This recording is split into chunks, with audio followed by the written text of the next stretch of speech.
Hey guys, time's getting a bit late. I have a lot to do today.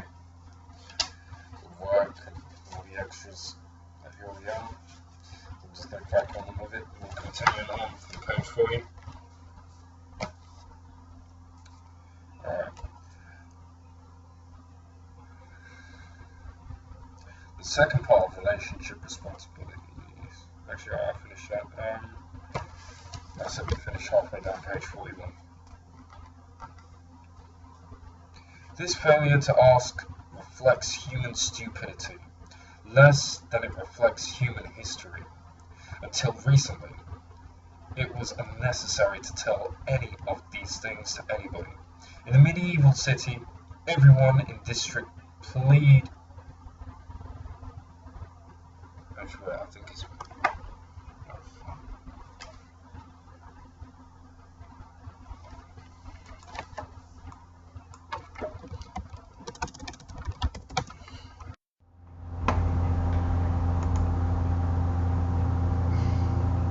Okay, plied. So, work steadily with or to travel regularly over a route, typically for commercial purposes. I think it's, in this case, it's referring to work steadily and to one's business or trade.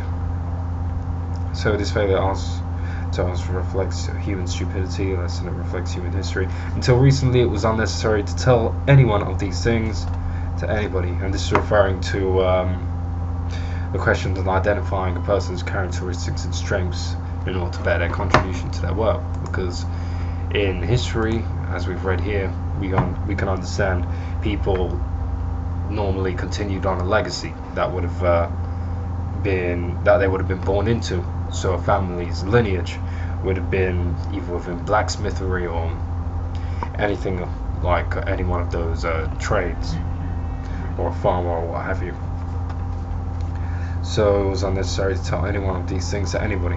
In the medieval city, everyone in the district plied the same trade. In the countryside, everyone in the valley planted the same crop as soon as the frost was out of the ground. Even those few people who did things that were not common, I'm creating up words in my head, worked alone. So they did not have to tell anyone what they were doing. Today, the great majority of people work with others who have different tasks and responsibilities. The marketing vice president may have come out of the sales and know everything about sales, but she knows nothing about the things she has never done: pricing, advertising, packaging, and the like. So the people who do these things must make sure that the marketing vice president understands what they are trying to do, why they are trying to do it, how they are going to do it, and what results to expect. If the marketing vice president does not understand what these high-grade knowledge specialists are doing, it is primarily their fault, not hers. So what they're trying to say is that we, within whatever area that we're working in, we should take it upon our own selves. It should be our responsibility to make sure that whoever is above us, whoever's managing, knows exactly what we're doing, why we're doing it, how we're going about doing it, and what they can expect of us, and for what time frame they can expect whatever task we're running to be done and accomplished with it. They have not educated her. Conversely, it is the marketing vice president's responsibility to make sure that all of her co-workers understand how she looks at marketing, what her goals are, how she works, and what she expects of herself and of each one of them. So it works both ways. Communication is key, and to become the better person, to be able to manage yourself and to effectively manage even the people that are managing you, you've got to be able to identify their characteristics, their traits, their strengths, how they work and operate and function, and you've got to be able to let them know the ways for which those key things work with you as well. So even people who understand the importance of taking responsibility for relationships often do not communicate sufficiently with their associates. They are afraid of being thought presumptuous.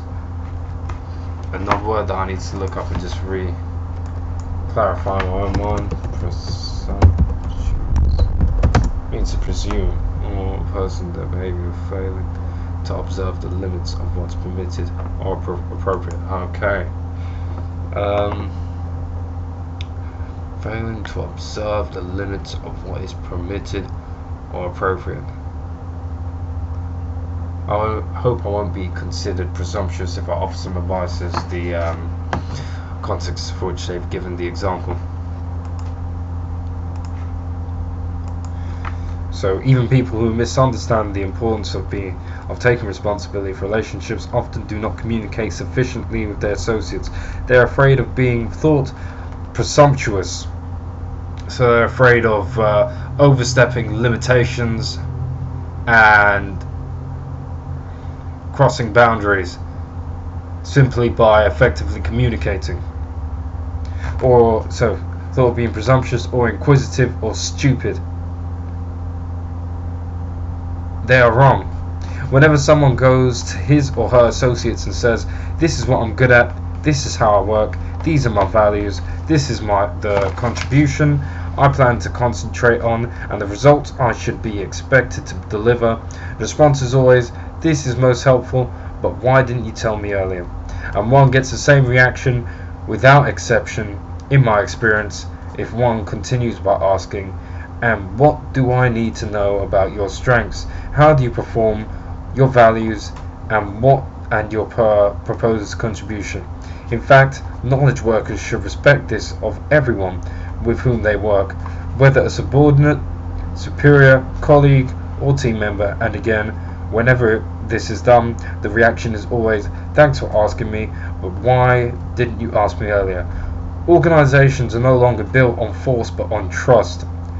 The existence of trust between people does not necessarily mean that they like one another. It means that they understand one another. Taking responsibility for relationships is therefore an absolute necessity. Necessity. It is a duty, whether one is a member of an organization, a consultant to it, a supplier or distributor. One owes the responsibility to all one's co-workers, those whose work one depends on, as well as those who depend on one's own work. Once again, it just makes that emphasis upon the importance of doing this and how it can increase the efficiency and understanding of how everyone works together within an environment. And it goes even further to explain that you don't necessarily have to like the people that you're working with in that environment, and it could be at whatever level.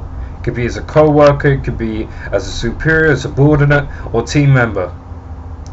But simply by asking these questions, identifying their key strengths and values, it allows you to see the different ways you can work for them, become more versatile, and establish a way of working for which works for both of you too.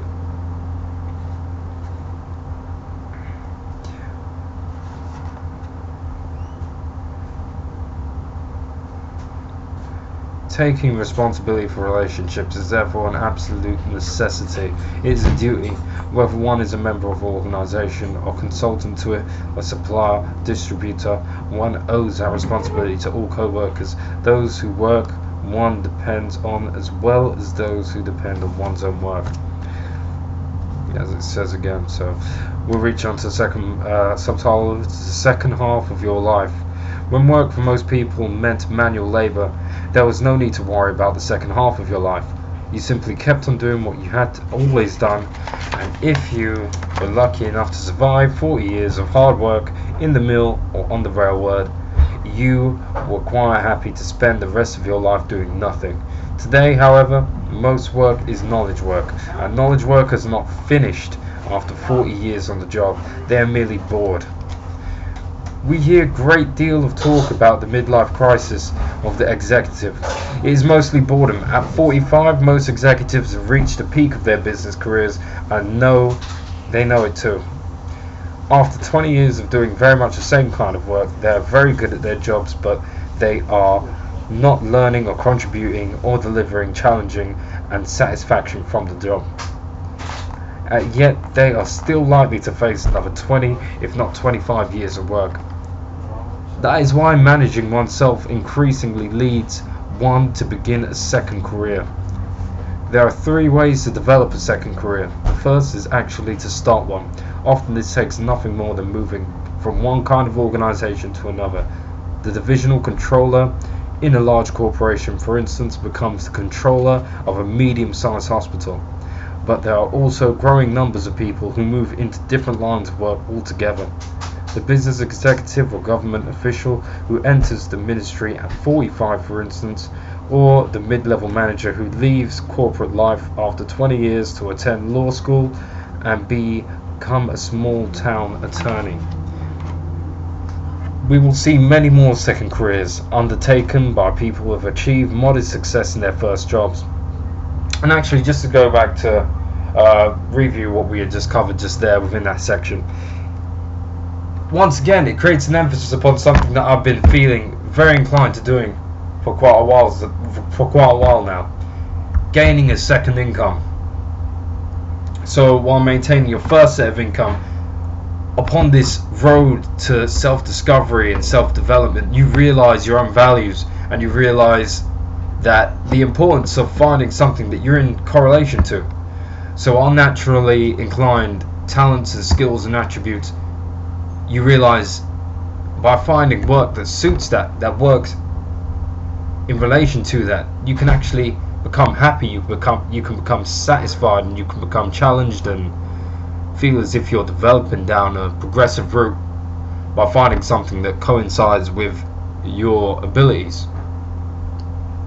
And it says that a lot of these people which are in lines of work where they're made to do the same repetitive task each day in a single organization, they work for years, even as executives, and they find it boring after a while. So they go on to venture onto second jobs, second careers outside of their full-time current job. So just to continue, such people have substantial skills and they know how to work. They need a community.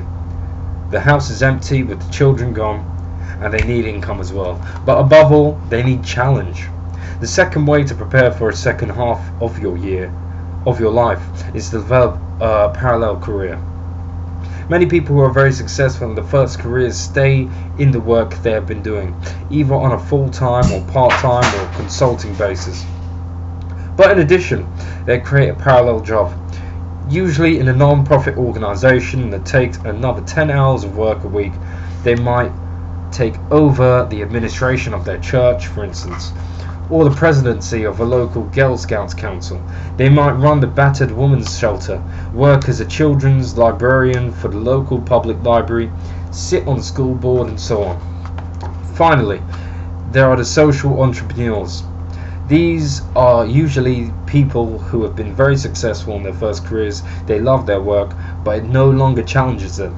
In many cases, they keep on doing what they have been doing all along, but spend less and less of their time on it. They also start another activity, usually a non-profit. My friend Bob Bolford, for example, built a very successful television company that he still runs. This is going on to the 50th page, but we'll cut it short. But he has also founded and built a successful non-profit organization that works with Protestant churches, and he is building another to teach social entrepreneurs how to manage their own non-profit ventures while still running their original business. They will go on explain that even further, but we're going to cut that short for now. Running out of time today. So just to recap, do some quick underlines. Um.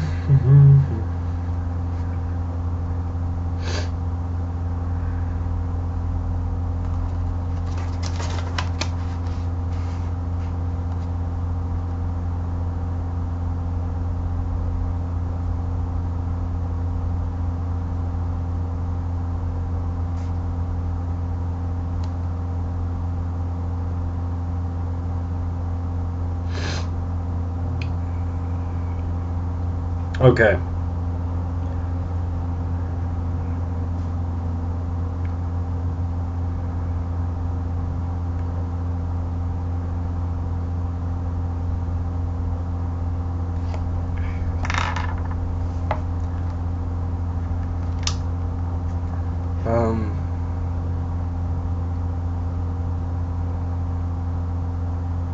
Okay, I'm just going to underline this massive example here given. Okay, the marketing vice president may have come out of sales and know everything about sales, but she knows nothing about the things she has never done: pricing, advertising, packaging, and the like. So people who do these things must make sure that the marketing vice president understands what they are trying to do, why they are trying to do it, how they are going to do it, and what results to expect. If the marketing vice president does not understand these things, these high grade knowledge specialists are doing, it is primarily their fault, not hers. They have not educated her. Conversely, it is the marketing vice president's responsibility to make sure that all of her co-workers understand how she looks at marketing, what her goals are, and how she works, and what she expects of herself and of each of them. People understand the importance of taking responsibility for relationships. Often do not communicate sufficiently with their associates. That's another good one. They're afraid of being thought of as presumptuous or inquisitive or stupid. They are wrong.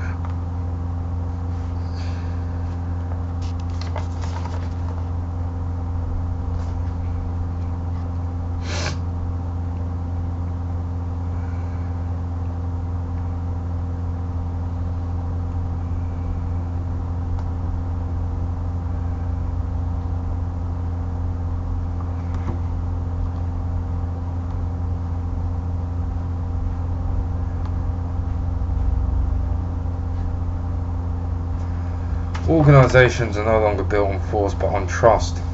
The existence of trust between people does not necessarily mean that they like one another. It means that they understand one another. Taking responsibility for relationships is therefore an absolute necessity. It is a duty. That's what I'm going to do.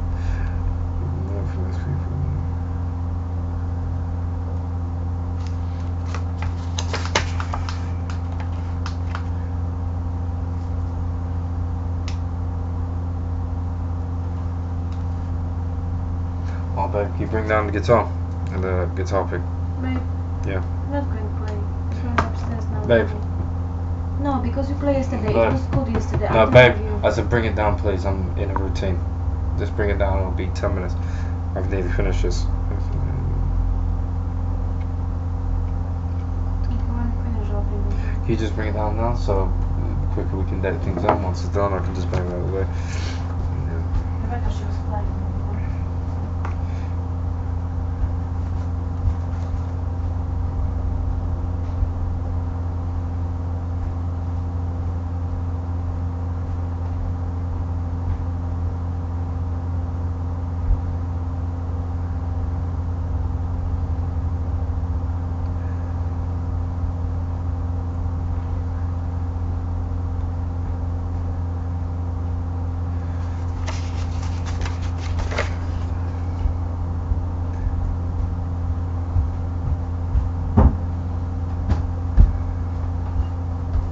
Finish?